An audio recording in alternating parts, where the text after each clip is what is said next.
近年来，中共当局处处显露全面镇压维吾尔人的野心，同时扩建直接连接东突厥斯坦南部地区与中国大陆的航空、铁路和公路建设，继续改变东突厥斯坦人口结构。据中共官方报道，沙漠铁路和田至若江路段于6月16日正式开通，铁路全长为2712公里，是世界上第一条最长沙漠公路线，和田若江路段为800多公里。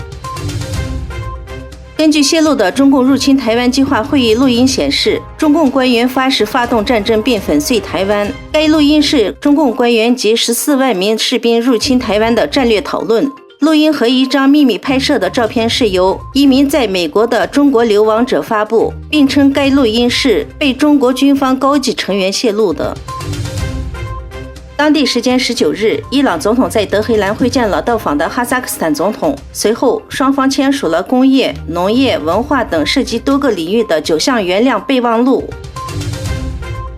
6月19日，法国第2轮立法大选结束。根据周日晚间时候公布的出口民调，法国总统马克龙的前进党及中间联盟在新一届国民议会只拥有比较微弱的相对多数。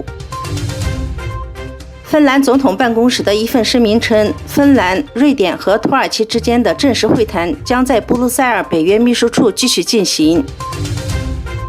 中国在周日任命了下届香港政府的主要官员名单，共计26人，其中女性6人，并于7月1日宣誓就职。其中4位是在2020年6月底遵照北京的旨意强硬镇压民族抗议，协助中共在香港强推港版国安法而遭美国制裁的高级官员。